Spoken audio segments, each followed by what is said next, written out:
kembali di podcast kita Teras Asik. Tempat edukasi, relaksasi, aspirasi, dan inspirasi. asik. Oke, kita kembali lagi ya. Kali ini dalam kesempatan sehat dan walafiat. Kali ini kita bakal bahas topik yang nggak pernah basi di dunia bisnis, seperti pelayanan konsumen yang baik. Betul banget nih guys. Jadi mulai dari usaha kecil, menengah ataupun besar, pelayanan konsumen itu selalu jadi penentu apakah pelanggan mau balik lagi apa enggak. Dan hari ini spesial banget karena bukan cuma kami berempat yang bakal ngobrol, tapi ada dua narasumber keren yang siap bagikan pengalaman nyata. Jadi buat kalian yang punya bisnis, mau buka usaha atau sekedar penasaran, episode kali ini cocok banget buat dengerin sampai habis. Oke, kita kenalkan nih teman-teman narasumber pertama, seorang praktisi customer service dengan pengalaman bertahun-tahun. Siapa Siapa Pasti nih? kalian kepo juga kan? Oke, kita sambut 1, 2, 3. Kak Nizrina. Halo semuanya. Halo Kak Nizrina. Udah undang saya ya di Teras Asik ini. Dan gak cuma satu nih guys, narasumber kedua kita adalah seorang pemilik usaha kecil. Gak kecil, sekarang udah besar. Gak punya siapa nih? Dia tuh dikenal karena pelayanan dia yang rapi dan responsif. Penasaran gak? Penasaran. Kita sambut ini dia, Kak Sidi. Hai. Halo Kak Sidi. Ya, apa kabar nih Kak Sidi sama Kak Nizrina? Alhamdulillah kabar saya baik dan sehat. Ya, sebelumnya terima kasih dulu ya karena iya. sudah mengundang kami untuk melakukan podcast ini. Semoga yang kami saya akan bagikan bisa bermanfaat bagi kita semua. Oke. Ya, untuk kabar saya alhamdulillah di sini baik, lalu juga saya juga bahagia banget bisa. Oh iya. Dia Kak Nizrina sama Kak Sidik bersedia hadir. Iya. Dengar-dengar nih Kak Nizrina sama Kak Sidik baru aja buka cabang kelima ya Kak. Iya, Terus betul banget. tadi dari bisnis jusnya sekarang udah Iya. Di cabang mana Kak? Ini alhamdulillah kita baru buka di cabang Surabaya. Keren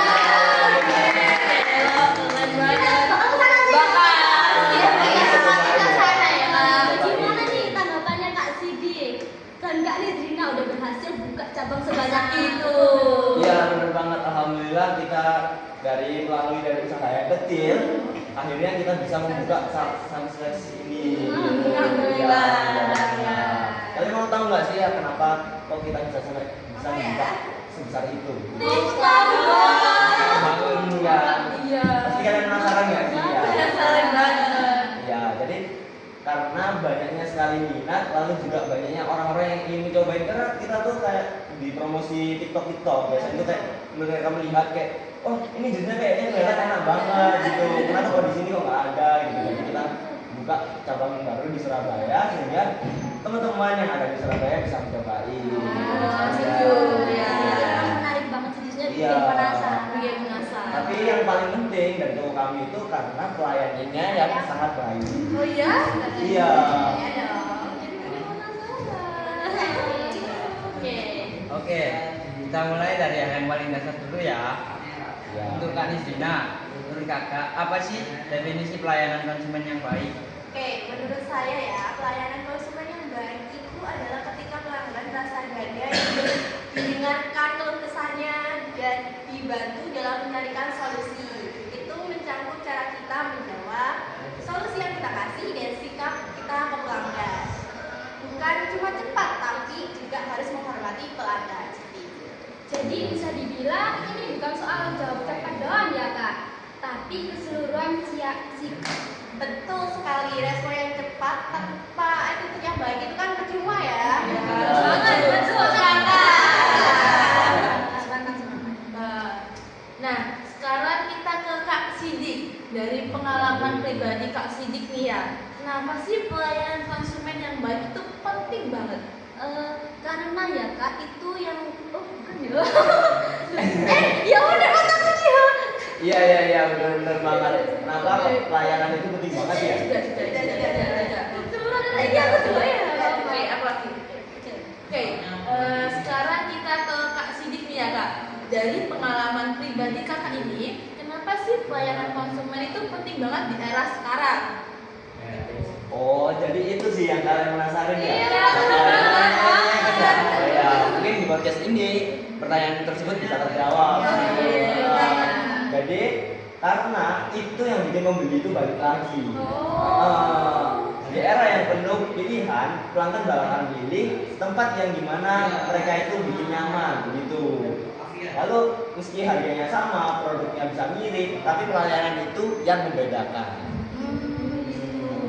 Rahasia besar ya.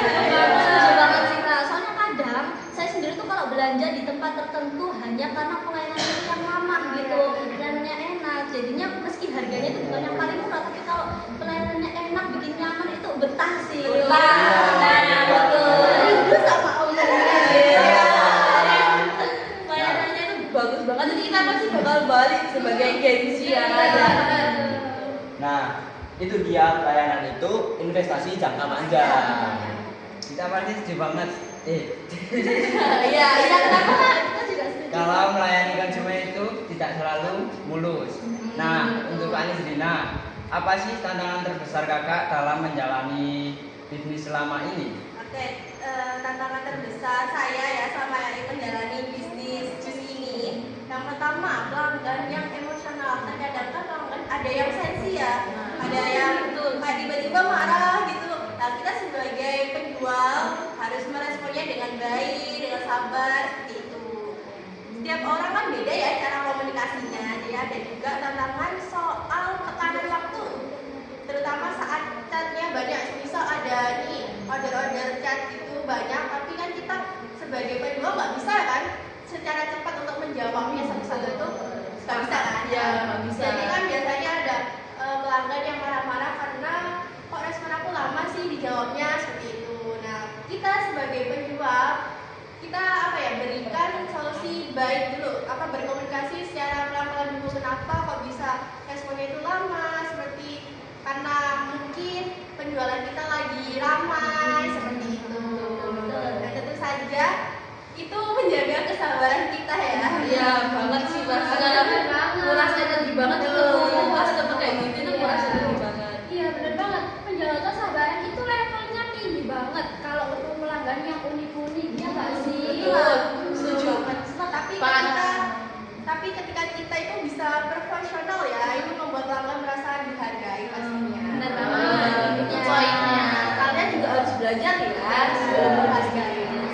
Sekarang untuk Kak Sidik nih ya, apa sih kesalahan paling umum yang sering dilakukan pemilik usaha ketika melayani pelanggan itu gimana sih Kak? Oh, jadi apa aja sih kesalahan-kesalahannya gitu Iya, ya? betul. Oke, biasanya tuh banyak sekali faktor-faktornya. Mungkin di sini aku bisa menyebutin 4 yang paling terpenting. Iya. Kalian mau tahu nggak?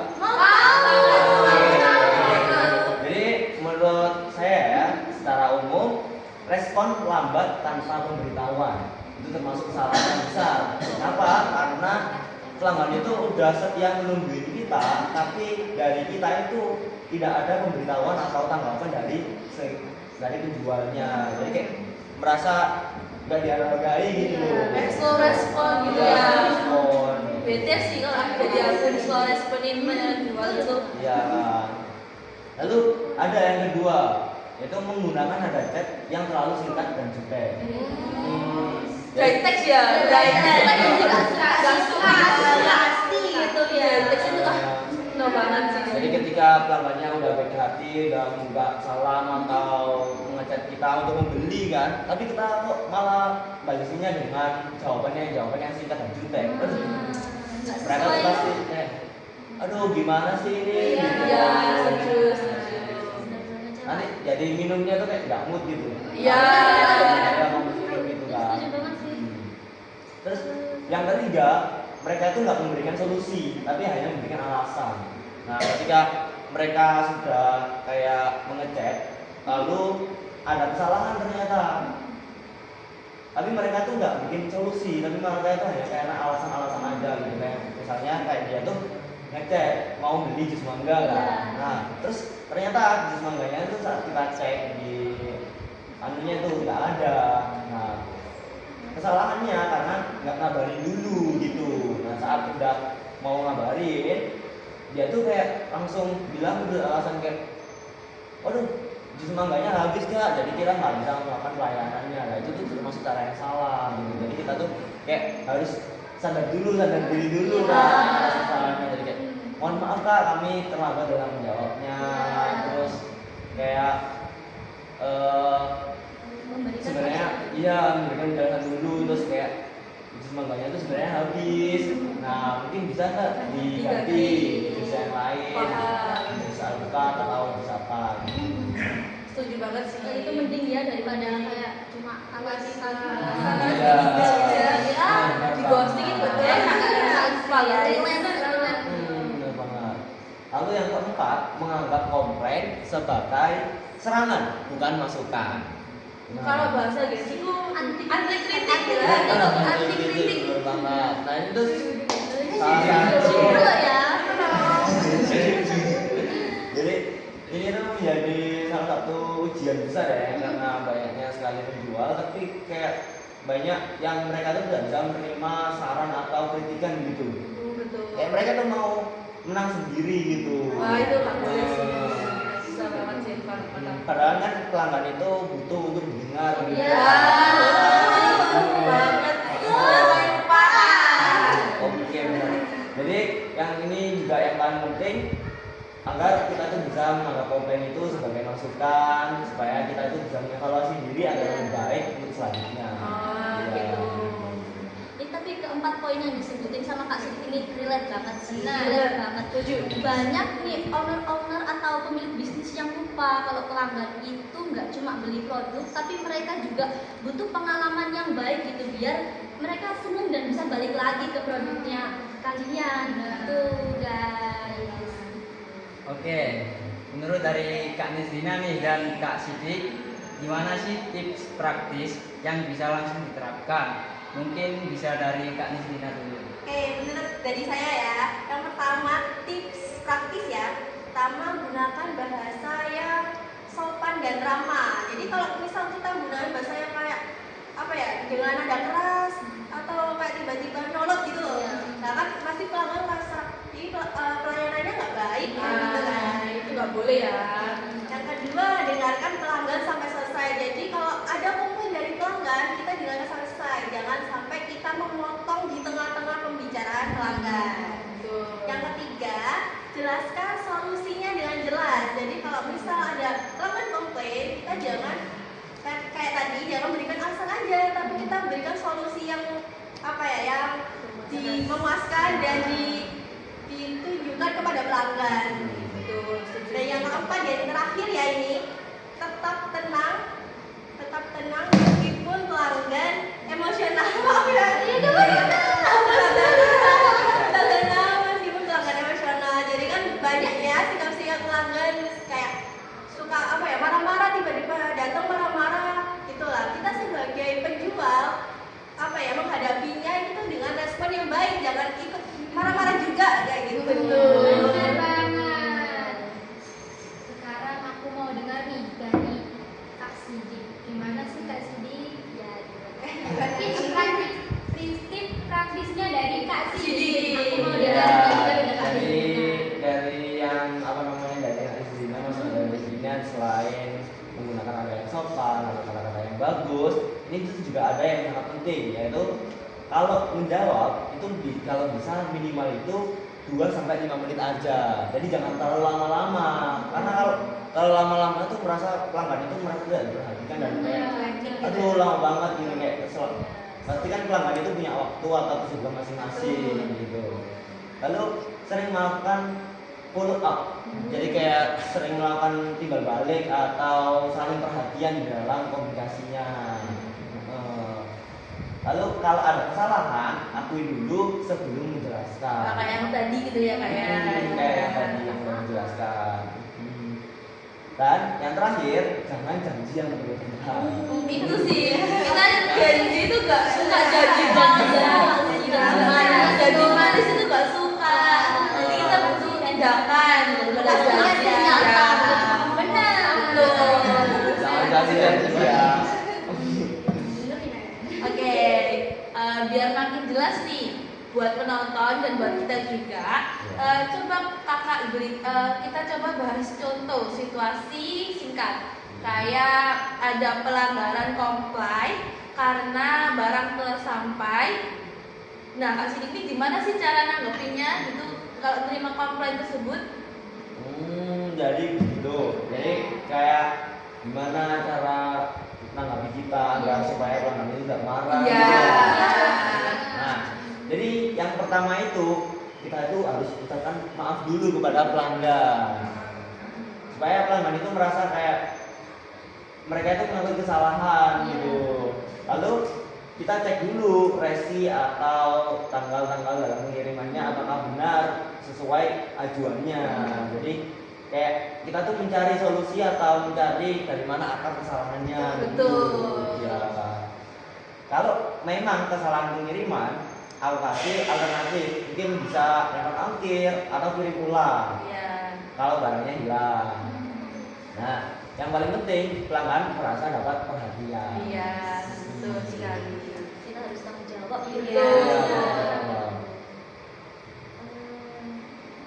Aku ya. Iya. Oh, kalau dari tadi sudah dari Kak Sidik ya, sekarang ke Kak Nizina nih, kira-kira ada tambahan nggak dari apa yang disampaikan Kak Sidik? Oh, dari saya ya setuju aja dari Kak Sidik. Mungkin tambahannya nih dari menyalahkan kurir secara berlebihan dan fokus pada solusi. Kan biasanya kalau produk yang sampai ke tangan konsumen, ke tangan pelanggan kan mungkin produknya rusak atau bagaimana. Apalagi kalau jus biasanya kalau pengirimnya itu barbar ya. Gitu, pasti kan tumpah deh. Nah, kita sebagai pelanggan jangan menyalahkan kurirnya, tapi kita fokus dulu ke solusinya, bukan alasan-alasan yang kayak tadi. Iya, jadi kita Antisipasinya dari kita sendiri. dari tutupnya didapatin di jadi nggak anti tumpah. jadi nggak lempar-lemparan kesalahan gitu ya. Iya. Soalnya karena Kak bisanya lempar-lemparan itu bukan malah menyelesaikan. Iya. Tidak kondusif Kan, gitu. soalnya pelanggan itu hanya butuh solusi, bukan kayak tanggapan atau isi kejelasan dari kenapa kalian itu gitu kan kayak Ngapain gitu ya? ngapain dan gitu. Betul banget, setuju. Wah, bahasanya lengkap banget ya. Banget Dari pengertian, tantangan sampai ke tips praktisnya. Iya. Jadi intinya pelayanan konsumen yang baik itu soal sikap, empati, dan keseriusan membantu pelanggan. Betul nggak sih? Betul sekali ya Kak Dede. Oke. Terima kasih untuk Kak Nizina dan Kak Sidik yang sudah berbagi pengalaman berharganya dan meluangkan waktu luang untuk datang ke podcast kami ini. Iya. Dan kami juga mengucapkan terima kasih buat teman-teman yang udah dengerin episode ini sampai habis ya. Semoga episode ini tuh dapat memberikan manfaat dan juga bisa diterapkan dalam bisnis kalian. Tapi sebelumnya kita ada jargon nih. Di podcast ini tuh contohnya gini. Tante, ayo kita mulai. Kita ini ada jargon yaitu podcast Teras Asik. Dan kita dapat edukasi, Relaksasi, aspirasi, Inspirasi. asik. Oke,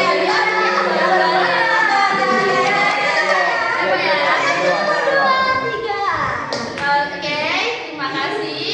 Sampai jumpa lagi di podcast kami. Teras Asik. Tempat edukasi, relaksasi, aspirasi, Dan inspirasi. asik.